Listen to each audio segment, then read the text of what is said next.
bikes. I don't necessarily want to. Oh, yeah. It was a park. I hadn't seen it. Did you see that woman that got chased by the turkeys on the face? All skating. Oh, sure, yeah. I mean, Everything. There we go. We just sold them. I already dumped it, so there we go. I just happened to the developers. We're not eating everything. Yeah. Perfect. I was at a dead run, so. Very Careful, I almost did that too. I was at a dead run when I ran. Get to focus on it's the running of a good bike ride. Well, I told him, I said, you can really run. You have to go. He's not going to bike riding. Tom Lambert, he's going to work. Where is it? Where's this one? Sure. Yep. I've heard about some of that stuff. He's going to too. It's fun. That's the. Yeah, we said it's only a mile. Tom, Are you tired from running? You're tired from. And like I said, it's not a ton, but it's the people that come and complain to me about house for Chan area or something. Yeah, the same breath other than complaining about affordable housing. Like, how do you think we? Well, should we start the meeting, boys?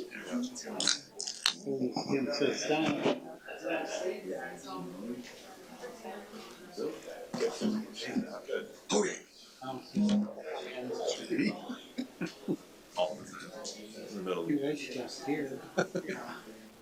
Can't get started. They could be army, we called this death by PowerPoint. No, I love the information, it's just funny because You go and do that project. Oh, sure. telling Joe Nagel, last year I talked to him because Carlos Santana was going to. Okay. Well, he'll have to walk in. So he must have come this spring. So I was like, are you ready to? Really? Good evening, everyone. Welcome to the Hutchinson City Council meeting for Tuesday, June 27th, 2023. Call the meeting to order. Approve the council agenda and any agenda additions or corrections. Mayor, Council, I don't have any additions or corrections for you. I make a motion to approve the agenda. Motion by Chad, second by Pat to approve the agenda. Any other? All in favor, say aye. Aye. Opposed, carried. Invocation, we don't have one tonight, so we'll just have a moment of silence, please.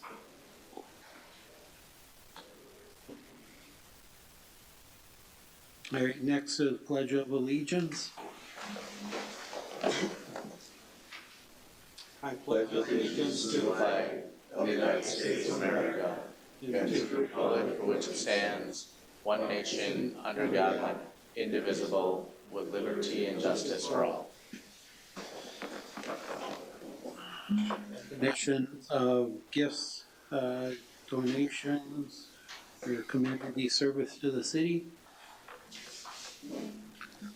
Just want to thank the JCs for the excellent Water Carnival celebration. We had some other things going on too, didn't we, Pat? I can't remember. I think there was a national tractor pull. Yeah, National Tractor Pull. I'm sure people have heard You that. could hear it. Chad, how was the carp fishing? Well, my son had a monster on and it snapped his line, but otherwise we didn't have much luck. So next year. Next year. No. All right, sounds good. Public comment, if you have something to discuss with the council, please come forward, state your name and address. Alrighty, approval of minutes. We have the regular meeting minutes of June 13th, 2023. I make a motion to approve them. Second. Motion by Chad, second by Pat, to approve the regular meeting minutes. Any other discussion? All in favor, say aye. Aye. Opposed? Carried. Consent agenda, this will be done with one motion unless somebody pulls something off for discussion. A is consideration for approval of tax increment financing development agreements with RD Machine Incorporated. B is approval of resolution number 156 09, resolution adopting finding of facts and reason for approval of final plat of Island View Heights, 7th edition with favorable planning commission recommendation. C is claims appropriations and contract payments, register A. Anything anybody wants pulled off? I make a motion to approve the consent agenda. Second. Motion by Chad, second by Dave to approve the register A consent agenda. Any other discussion? All in favor say aye. Aye. Opposed? Carried. Approval of consent agenda 2, claims appropriation contract payment, register B. I will abstain from that because my son has a check on there, so. I make a motion to approve it. Second. Motion by Chad, second by Pat to approve, with me abstaining. All in favor say aye. Aye. Opposed? Carried.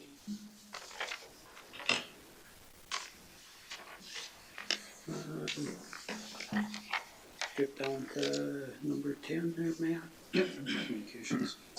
Communications request petitions. We have update from the Hutchinson Center for the Arts.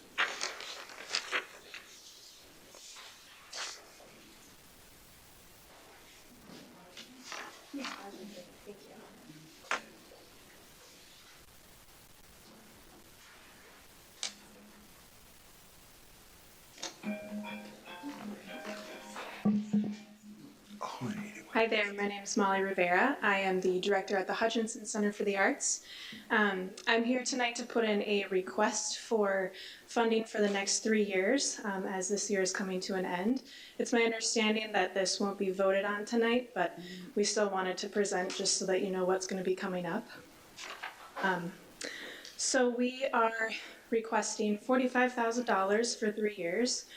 So $15,000 a year. That's the same amount that we've requested since 2012, since we started receiving the funding. These funds are really important to the center for many reasons. One being that we consider these unrestricted funds. So all of the other grants that we receive are for specific projects. And so these funds are really valuable to us because we can kind of fill in our budget where we need to fill those gaps. This funding also helps us leverage other grants that we receive. So a lot of the funding that we receive from the state and from other organizations, they really like to see that we have community support and support from our city. And so that just helps us to secure that additional funding. And during COVID, we were very fortunate to receive a lot of funding during that time that just helped us remain open and relevant and accessible for our community, a lot of COVID relief funding. And now post-pandemic, those sources are decreasing, and so it's really important for us to continue to receive the funding that we have in the past and also to secure new funding. And historically, we have used the grant from the city to help cover operational expenses. So like I mentioned earlier, you know, a lot of our projects, like our educational programming and our exhibitions, we get specific grants for those, so the money is already designated for that. And so having some of our other overhead costs covered by this grant allows us to really focus on our mission and provide that vital arts programming for our community. So I just wanted to talk a little bit more about our mission and our programming specifically for anyone that might not be as familiar. So our mission is to broaden and deepen the arts experiences for Hutchinson and the surrounding communities. And we accomplish this through education, exhibitions, community outreach, and partnership with other organizations. So we are one of the only art centers in a 50-mile radius, so we serve a really broad community and have a regional draw. And without the center here in Hutchinson, a lot of people would have to drive, you know, an hour to take an art class or to see a show. So by being here, we're really able to provide accessibility to arts and culture and meet the needs of the people here in our community. And this is just a summary of our attendance from last year. So the Art Center alone had a little over 3,000 people that came to exhibitions, through our gallery, that took classes, and came to other outreach events around the community. We have a sales gallery where we feature work from 25 local artists. So those are people right here in Hutchinson, Litchfield, Glencoe, Silver Lake. So they always have work up in our gallery space that people can come in and purchase. We also have our exhibition space where we highlight emerging and professional artists from all across Minnesota. And this program is really great because a lot of those artists will bring their family and their friends here to Hutchinson that otherwise would never come here. We also have two of our most popular shows, the annual Community Showcase, which features local artists here in our community, and our Youth Art Show, which is all kids. And both of those shows draw an average of 775 people every year. And next year, we're really excited to be offering a new annual show featuring local artists with disabilities and mental health challenges. And this exhibition was kind of in honor of Jerry Joe Redmond, who was a really big part of our organization. Our educational programming has increased significantly since 2021. So we used to only offer adult workshops about every quarter and then intermittent kids classes throughout the year. And now we have regular monthly classes for both youth and adults. Last year we had 11 local and regional artists that taught classes, as well as art educators. So we invite a lot of our exhibiting artists to teach classes here in the community, as well as providing jobs for local artists to teach as well. And of course, we always have our scholarships and transportation assistance available to anybody that needs it. That's really important for us, just to make sure that arts education is accessible to anybody. We do a couple different things for our community outreach. So we have free programming that's at the center. This includes things like our open studio. So once a month, we provide all the materials and the supplies for people to come in and make artwork in our center for free. And then we also used to do free monthly art kits. So it was kind of the same idea as open studio, but they would take the project home with them. We also do a lot of activities at public events. So the farmers market, the county fair. We had a big cardboard boat painting at Water Carnival this year. Arts and crafts festival, things like that. So we'll just set up a big table with an art project and people can come and make artwork for free. And then we also do a lot of collaborative events. So in the past, we've partnered with the Public Library, One Book, One Community, Special Olympics Minnesota, and Empty Bowls, just to collaborate on a public event. So not only do we partner with a lot of community organizations, but we also have our designated partner groups. So these are groups like Historic Hutchinson, the Theater Company, and Riversong. I have them all listed there on the bottom. And so we provide a lot of different services to these groups, one of them being fiscal sponsorships for grants. So a lot of the funding that's out there, you have to be a registered 501c3 nonprofit to receive the funds. And for a lot of these groups, that's not necessarily feasible because it takes a lot of time and money to attain that. And so they're able to apply for these grants and receive money underneath our umbrella.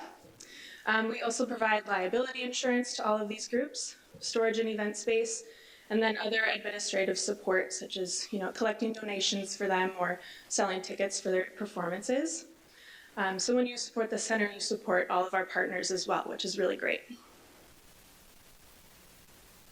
And I just briefly wanted to talk about the cost of all of our programming.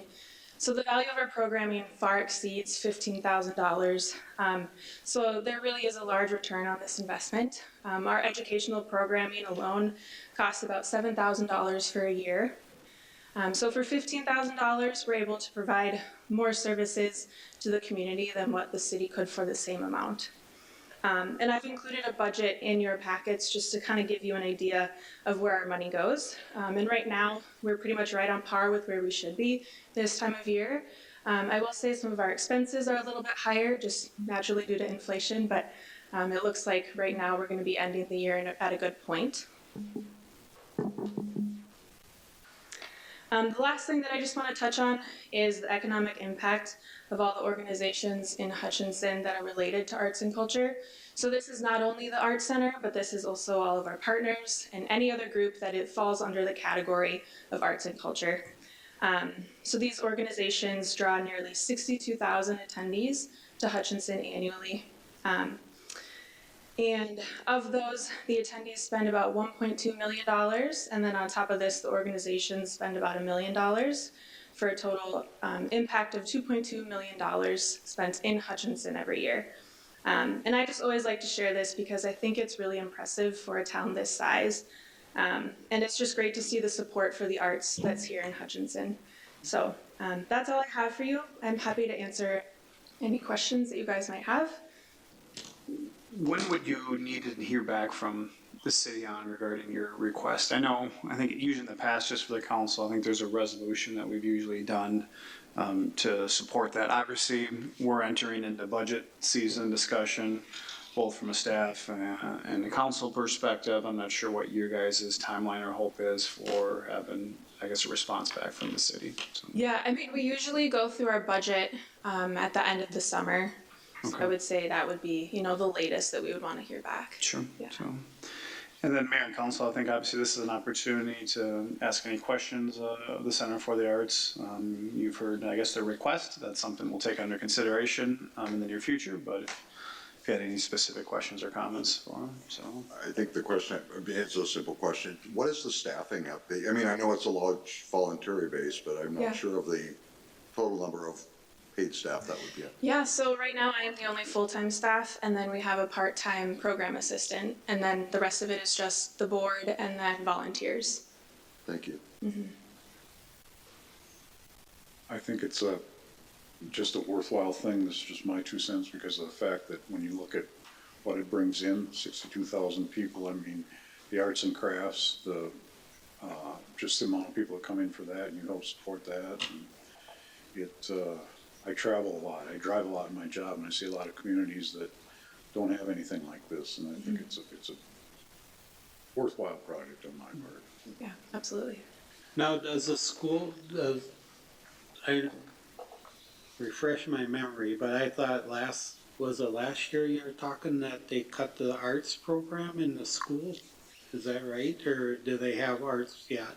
No, they still have art classes, yeah. Okay, I would say as a whole, funding for the arts in schools is decreasing, but I can't speak specifically on our schools.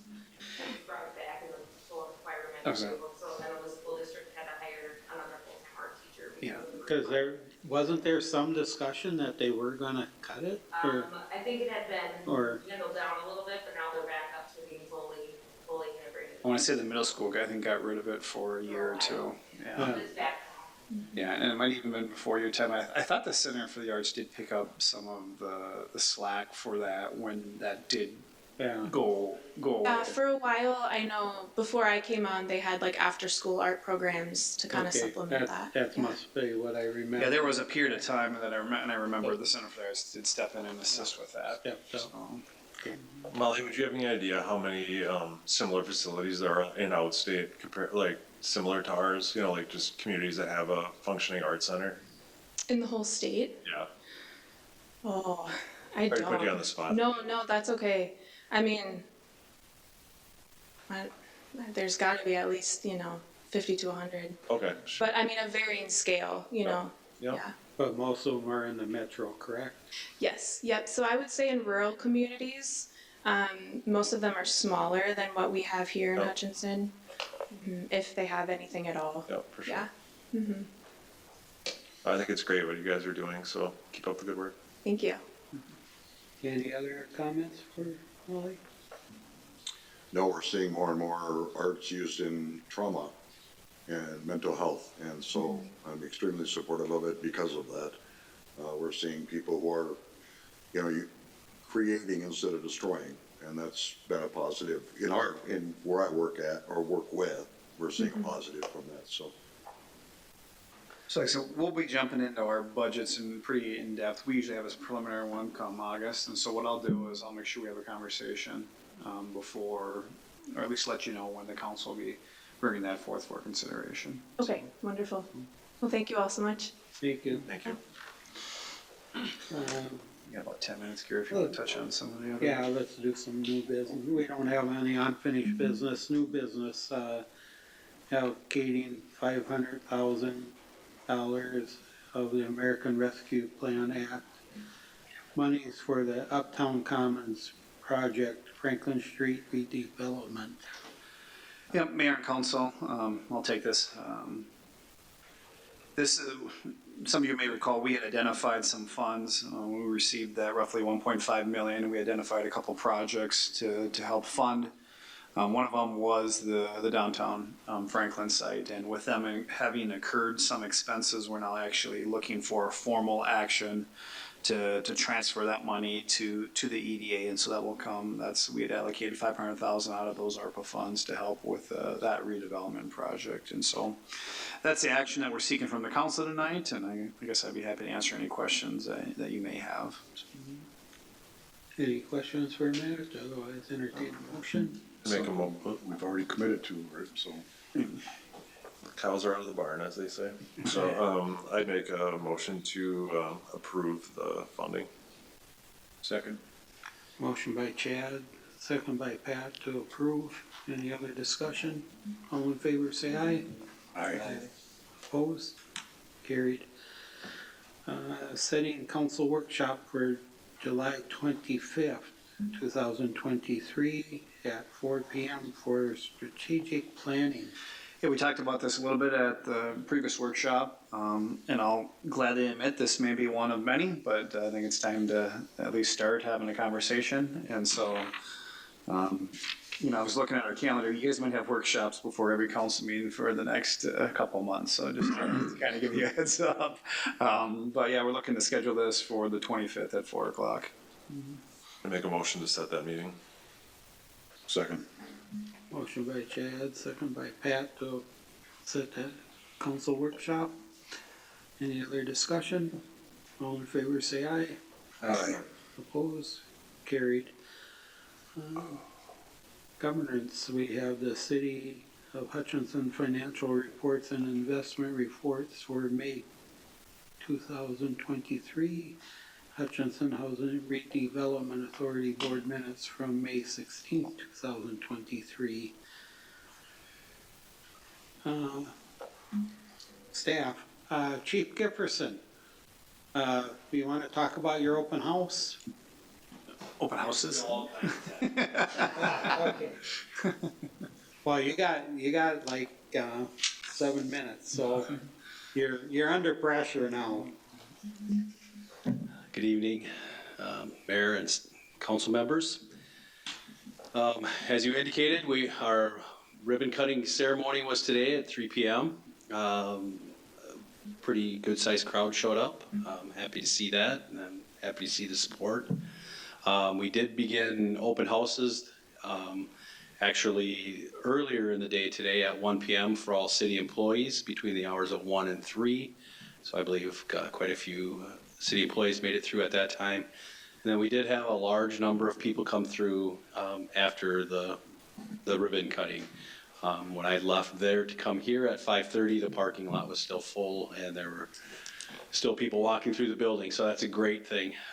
We are having another set of open houses on Thursday in the morning from 9 p.m. to 12 p.m. and then in the afternoon from 1 p.m. until 7 p.m. again. Following that, officers can start moving their equipment into the new building. Our plan is to be open for business at 7 a.m. at 214 First Avenue Northeast on Monday morning, the 3rd. And then obviously we'd be closed for the 4th of July holiday and then reopen again on the 5th at 7 a.m. Just to refresh the community's memory, our normal office hours are between 7 a.m. and 11 p.m. Monday through Friday. The lobby is closed Saturday and Sunday, but they're just like on our current building. Our new building will have the ability for people to request assistance by using a call box. The DMV. Thank you. DMV has indicated they will be attempting to open their facility on Jefferson Street, part of the same building, but a different address, and that will be August 7th. My understanding is they've posted that they are going to be closing early on August 4th and then beginning to move and plan on being open August 7th right away in the morning. Not really sure what days of the week though that is. I'm assuming Friday Friday and and Monday. And just a side note to that, the testing services that they provide through the Minnesota DMV won't start happening at that facility until later in August, probably last week of August. So will people be able to test here yet, or? Yes, they'll still be able to test here. Full disclosure, we have a week-long training plan for the third week of August utilizing our EOC. So the state just made the decision they would start there later rather than to have to start and stop. Tom, there was something I toured this afternoon, and I thought it was kind of interesting. There's a safe room off the entrance to there that I don't. Yeah. That was really an interesting part that I wasn't aware that was. Sure. That's kind of that's what we're calling it. Yeah. I think people, when they think of a safe room, they think of this room people build in their houses, Right. From the purge or something like that, but that's not what this is. That's what this is. Bad term. Essentially, the way it came about is the Hutchinson Police Department has a history of providing 24 hours, 7 days a week coverage for the city, at least lobby coverage. And with dispatch going away 2 years ago, that was no longer the case. So at our current facility, we installed a call box. Well, we wanted to restore at least the ability for people to have a safe place to go if they needed that. So essentially what it is just an interview room that's off the lobby of the police department, but it does have 24 hours, 7 day a week access. If somebody needs temporary safe place to go, they can enter the building, enter that room, push a button on the wall, it calls 911, and it all simultaneously shuts the door and locks it behind them. So they essentially have a safe place where they can wait for an officer to show up to find out what their need is. I will say it's monitored 24 hours a day by closed circuit television, by the McLeod County Sheriff's Office, and they would notify us if anybody is in there and not calling for help. Thanks. Yeah. We thought that a nice, you could do the open house be a two-part journey by starting at the old one and seeing how big of a disaster or organizational improvement we're having. Because then people would appreciate the new facility more. I'd like a tour of the old one. Well, here's the thing. The tour of the new facility takes 35 to 40 minutes front to back. Yep. I think it would take 3 or 4 days to do the old one. Sure. I don't know that. Not feasible. I don't know if there's too much commitment for that. Anything else for Chief Gifferson? The new facility looks great. Yeah, thank you. We're Beautiful. very proud of it. Very happy for the support from the community and from you all as well. Again, we have open houses again on Thursday, so I'd invite the public, if they haven't seen it, to come out and see what they paid for. Well, a lot of thought went into this new facility, that's for sure. Yeah. I mean, Long time coming. thanks, Chief. All right, thank you. Oh, we got 2 minutes yet. Mike, you got anything for us? Yeah, I can just give a quick update on the projects as they continue to proceed. All right. Mayor and council, let me do that real quick. Roberts Road, they actually started curb and gutter today, so the trail was done last week, so that continues to go well and is again weeks ahead of schedule. Fifth Avenue Bridge should open here possibly as early as this weekend, early next week, and then they'll move on to Adams and then just have School Road left to do. So we'll be 4/5 of the way through that. The trail's not open on Roberts yet, though, is it? Trail on Roberts.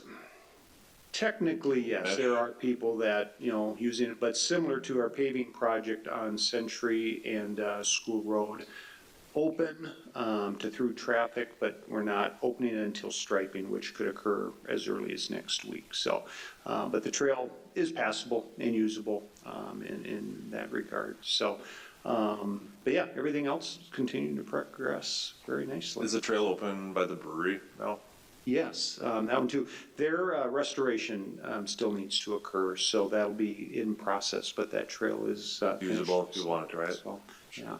It looked like the restoration was pretty well done today. They were working hard on it, I know. Let's say they started yesterday, and yeah, they were expecting a couple days. They were excited to get going on it. So yeah, we're at a really good place for where we're at in the summer.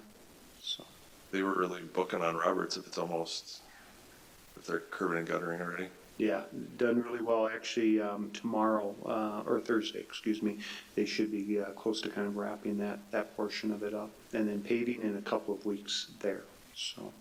Biggest thing there I should mention more for the public is the intersection at Dale and Roberts will be closed. Again, the cure time of that concrete apron through there, it will be offline for 7 to 10 days. That'll be a bit of a disruption. It'll be clearly marked and things, but residents, the rest of the area is really passable, but they'll need to come at it from a little different direction than that intersection like they've been doing the last few weeks. Did you want to touch on access to the theater? I saw some rumblings online that people were wound up about that. Yeah, and I apologize to the chief on that too. On Friday, they had finished paving. Thursday and Friday, they were paving Century and School Road.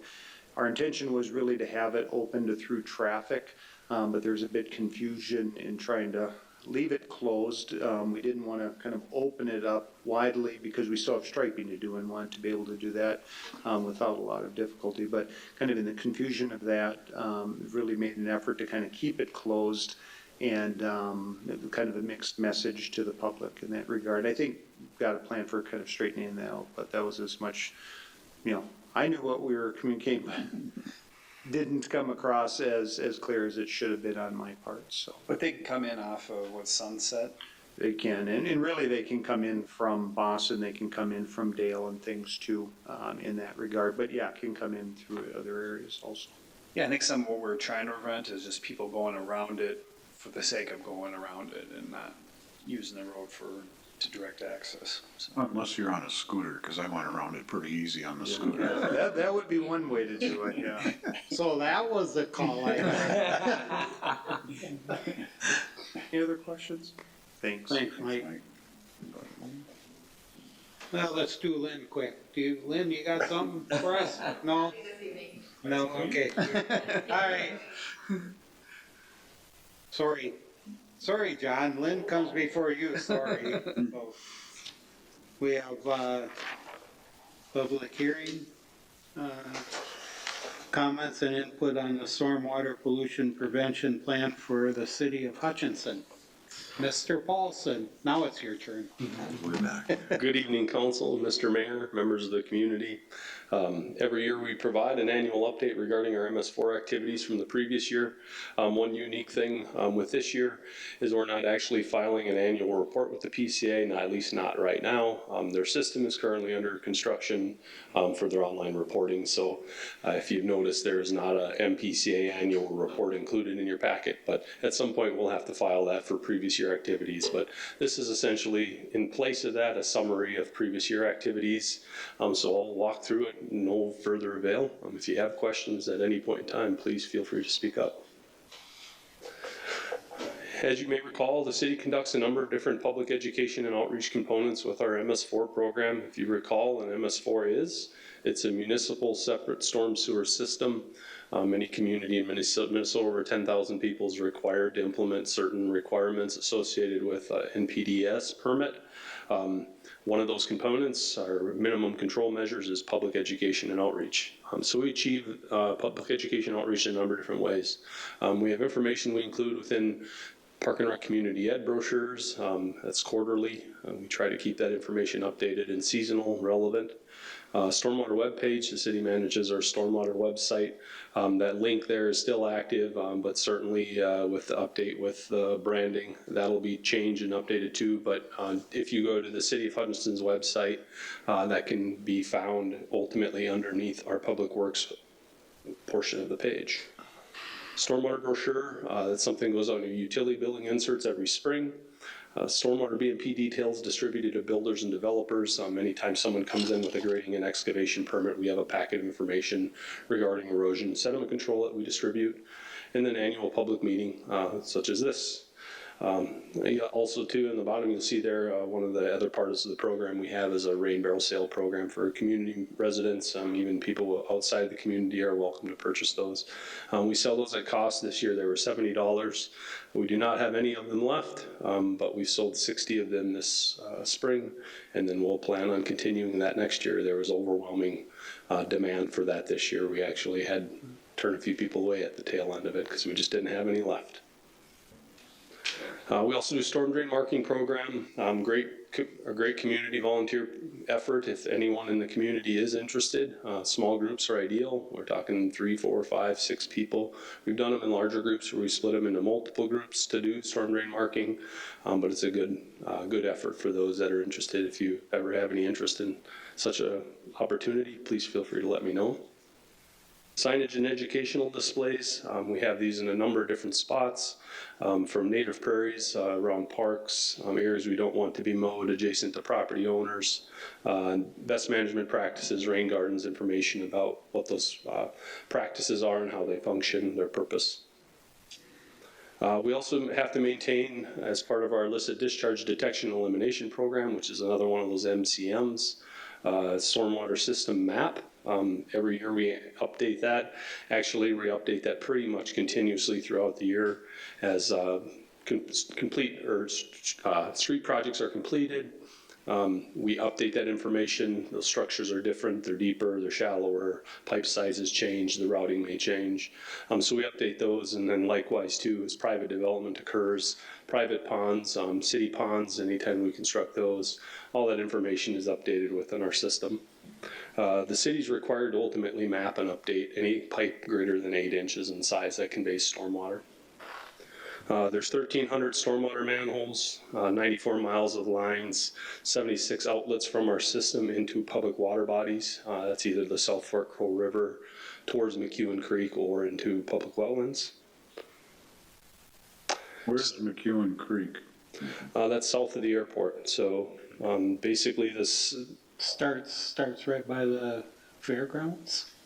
Yep, that's actually an extent of it. It actually discharges into a creek, not McEwen Creek proper, but it ultimately does discharge to McEwen Creek and then runs, about halfway to Biskie is where the McEwen Creek dumps into the South Fork Crow. It drains a good portion of the south half of the community. Just give you an idea what that map looks like. Every one of those darker lines is a pipe. There's structures, manholes, catch basins. The largest pipe in our system is 96 inches. It's a big pipe. That one's along Allen Street. Yeah, That's where it comes out at Allen, just to the west of School Road, north of the Robertson School intersection. We also respond to illicit discharge complaints anytime someone has a concern. The good majority of them originate from city staff. City staff receive training on identifying illicit discharges and detecting those. That's where most of those originate, but we do get some from the community. People see information within their stormwater utility billing brochures. That information ultimately is really, if you see something, say something. If it's not fully comprised of stormwater and it's going to go down a storm drain, that's what we don't want to see. So if it's oil or antifreeze or leaky cars or grass clippings, all kinds of different things. Some are obviously more impactful than others, but a lot of times the first approach we take is an educational one. Someone blows some grass clippings into the street, we have them blow it back out, have a brief conversation with them, and hopefully that's the end of it. They do it the week later and the week later and the week later, and all of a sudden we got a problem. It's not just education that's going to correct that. So we have multiple steps in place that we can utilize to compel compliance, and we use the ones that are appropriate for whatever that non-compliance may be. We identify those in a number of different ways. One of those is community complaints. Some of it is also self-reporting. For example, trucking company coming through town has a leaky hose on their hydraulic system and sprays some hydraulic fluid on the ground. They call and let us know about that. Obviously, we're not going to charge them with any type of cleanup costs as long as they respond to it properly and they clean it up themselves. But if they do not, and the city has to respond and use staff time and staff resources to clean up those types of things, then a potential charge could be levied back against that property owner or vehicle operator. We get them from neighbors too, some weird ones. Ash, the one on the left you see there is actual ash being dumped down into a catch basin. Don't know who that was, had no proof of where that originated from, have an idea, but we respond to them, we clean them out, we let the people around that area know that, hey, this has been found. If you see something, let us know. If it wasn't you, certainly please let us know.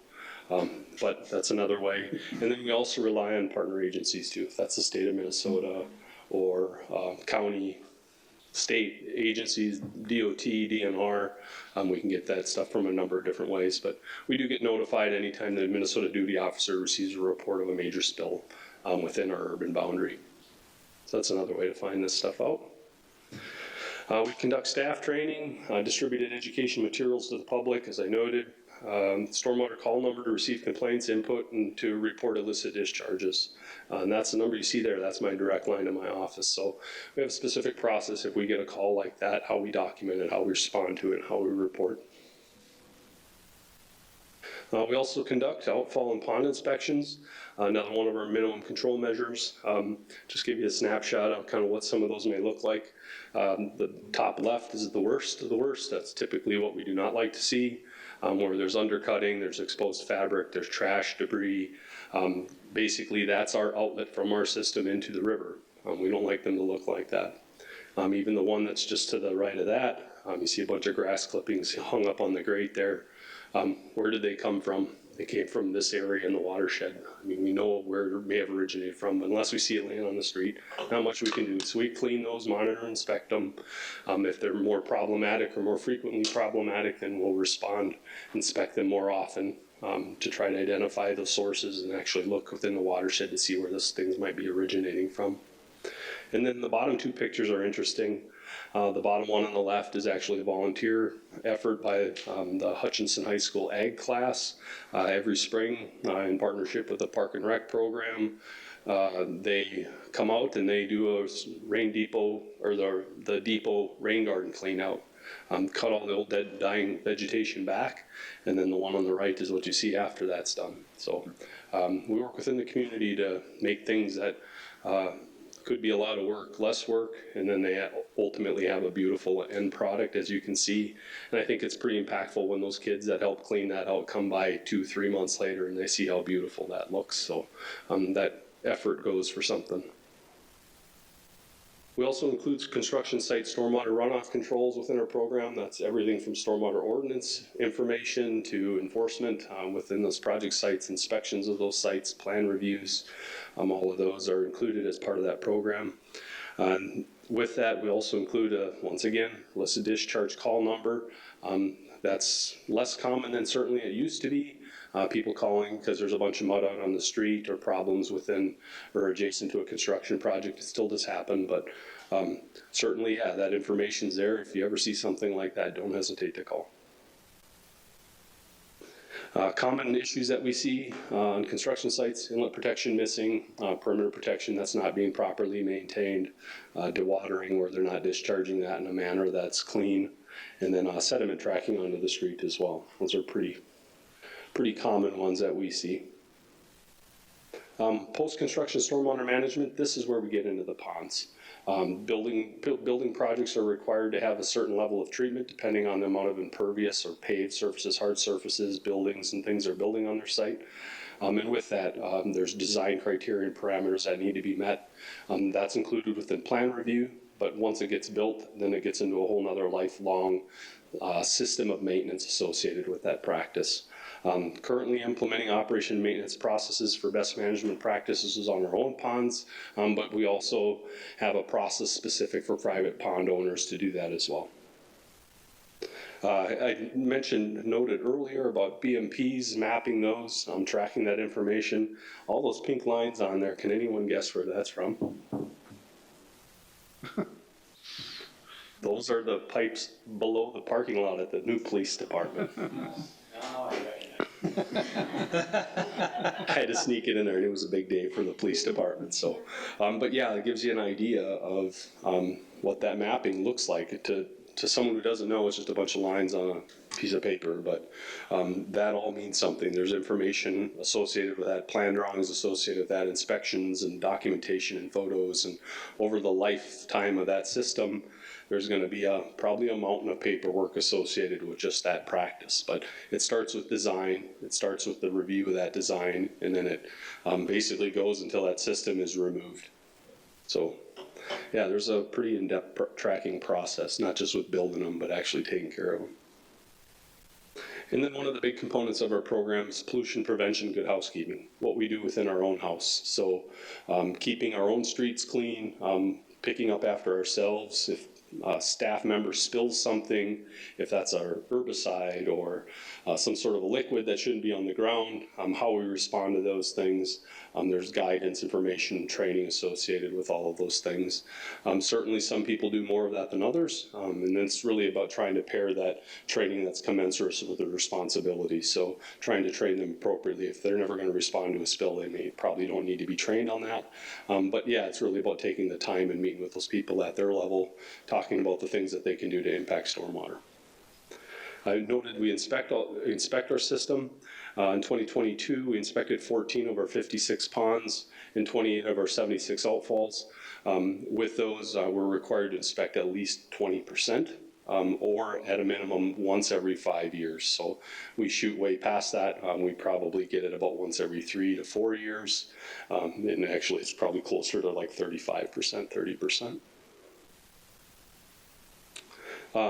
Documentation, record keeping, another component is of compliance with our program is just keeping records of everything. If you didn't document it, you didn't do it.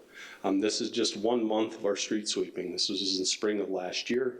All the different colors are different days.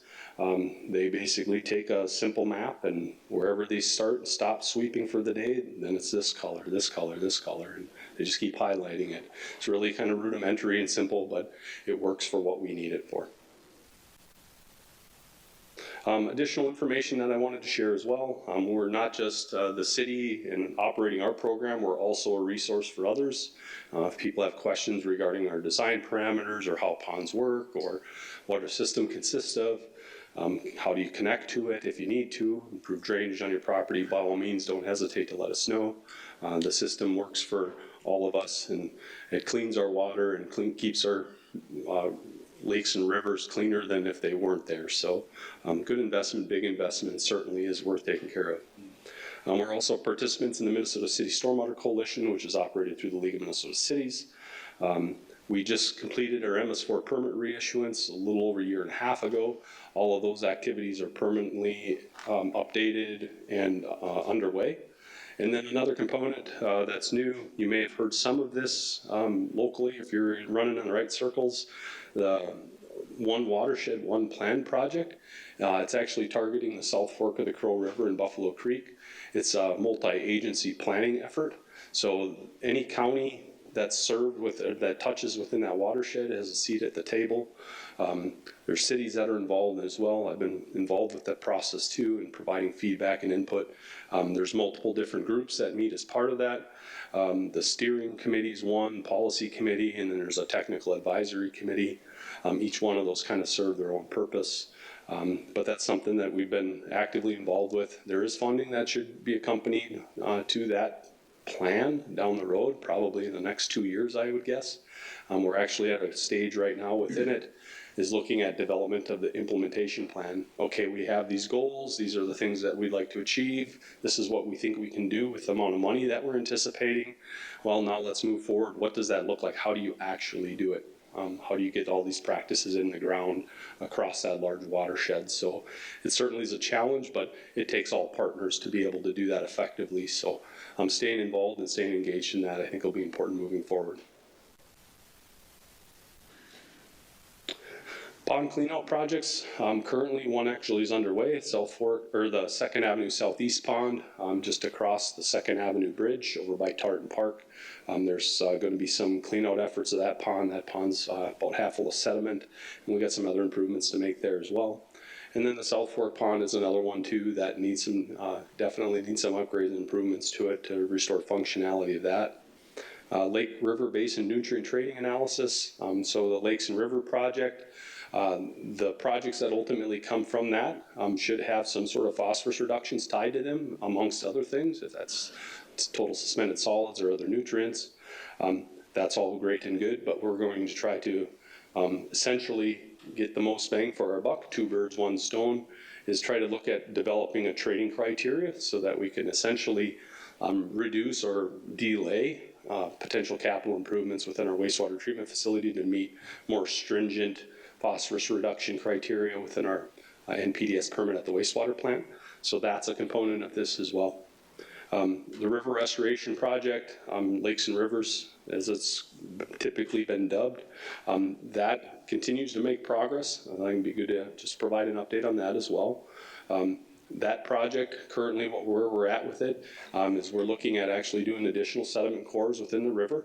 And then another piece of that here that's actually going to happen this week is we're going to start meeting with landowners on site, checking out their potential site for viability, for access, for just working with them to look at starting to do some design, develop survey, collect information from the site so that we can start moving forward with potentially using some of those funds to actually implement and put those improvements on the ground. Another thing to note too is regarding funding. We did apply for LCCMR funding. We were not shortlisted, I guess is the way to say it. Shortlist essentially says we have X number of dollars. We're going to shoot past that by 20%. We didn't make that list. So the plan will be for next year to revise our LCCMR grant application again to try to improve upon that so that maybe we can get considered for funding. State bonding dollars, we did submit another state bonding request. We did receive funds a couple years ago to the tune of $3.1 million from the state through the bonding. And then there are additional funding sources too available through the DNR, U.S. Army Corps of Engineers, and as I noted on the last slide, One Watershed, One Plan. That should have some additional funding too for smaller projects and then also some potentially larger ones too.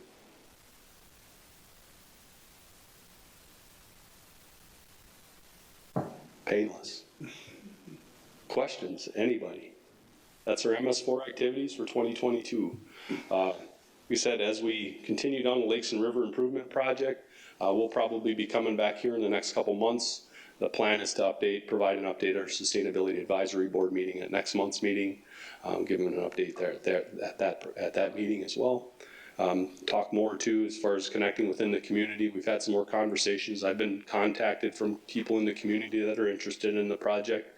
We're maintaining a list. If it's something of interest to you and you want to stay in the know, certainly let us know. If it's something where you may have interest on your property, or if you have property outside of town that may be suitable for some sort of water quality improvement, by all means reach out.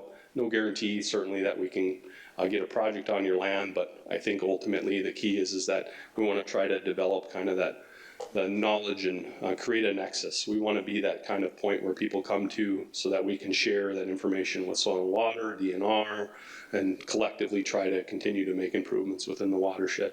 We can't do it alone. I mean, we need willing property owners, willing landowners, also partners for funding, DNR, state, SWCDs, multiple different agencies all need to work together to ultimately do the amount of work that needs to be done. And I think even then we still need outside funding sources to try to achieve what we're trying to achieve here. So with that.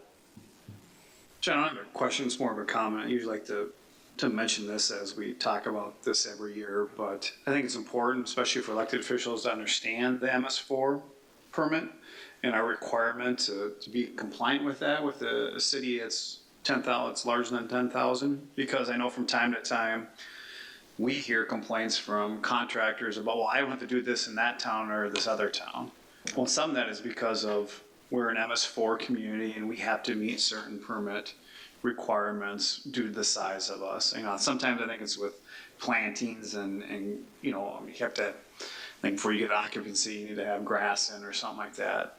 Well, some of that is because of we're a large community, it's on a body of water, and we have to meet these permit requirements. So I think it's just important to highlight that, because sometimes I hear that, well, I don't have to do this in that community, or, well, we are a different community under different circumstances, so. Certainly poses some challenges, but yeah, it's something that we have to do. Yeah, we're required by the state of Minnesota, required by the federal government, because we meet those criteria the size of our community, so.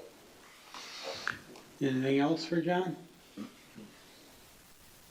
Alrighty, thanks, John. Thank you. Thank you. We'll open it up for public comment.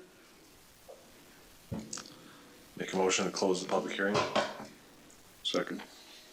Motion by Chad, second by Pat to close the public hearing. All in favor, say aye. Aye. Opposed, carried. Thank you. Thanks, John. We don't have to do anything Nope, on that. we don't have to do we, any Matt? action, no. Alrighty.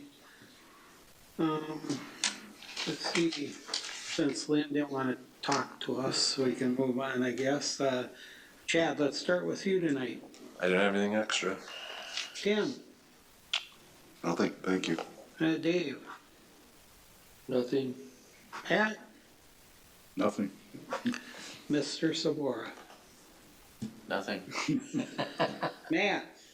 Just two things, quick reminder, offices will be closed Tuesday, July 4th for the Independence Day holiday. And then we do have a workshop scheduled at 4:30 prior to our next council meeting. That's the review of our 2022 audit. So that's at 4:30, just a reminder on that. So that's it for me. So, Alrighty,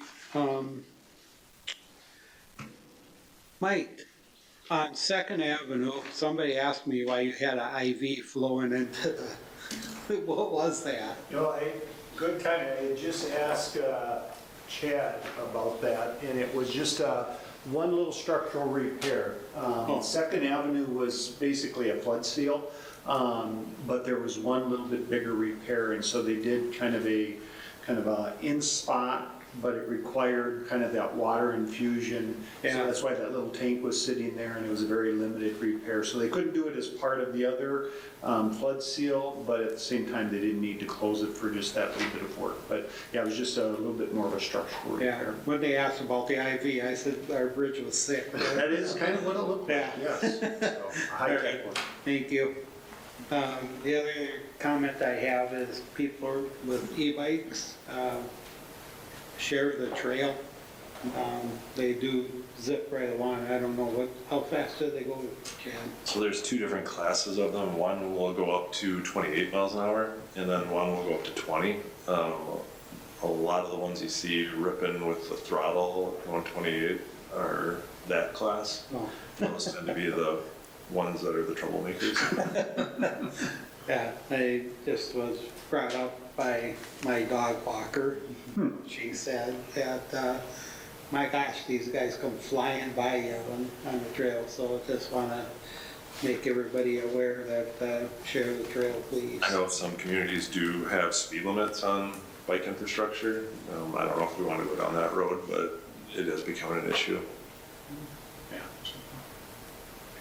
But with that, I'm that's sure all. Tom will love a patrol on that.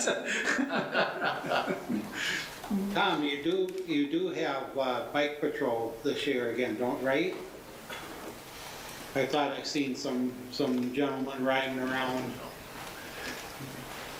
Yes, you are correct. We recently hired 2 Park Patrol officers, and they started Water Carnival weekend, or week. So they are out patrolling parks and trails.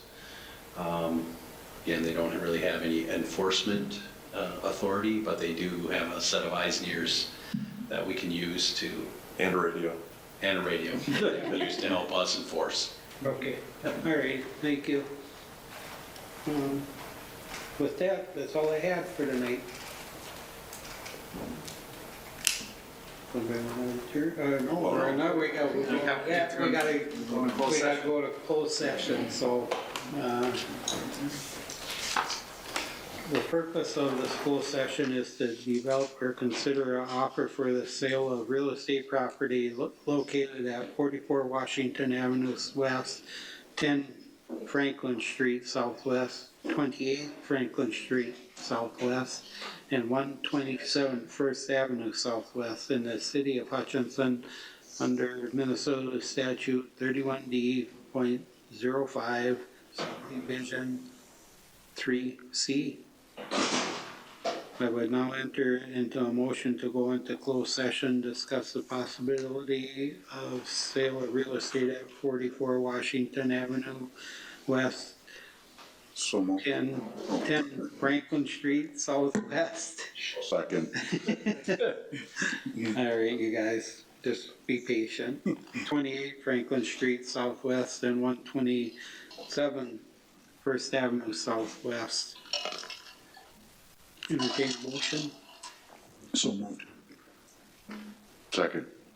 Motion by Pat, second by Dave, to go into closed session to discuss the possible sale of real estate. All in favor signify by saying aye. Aye. Aye. Opposed, nay.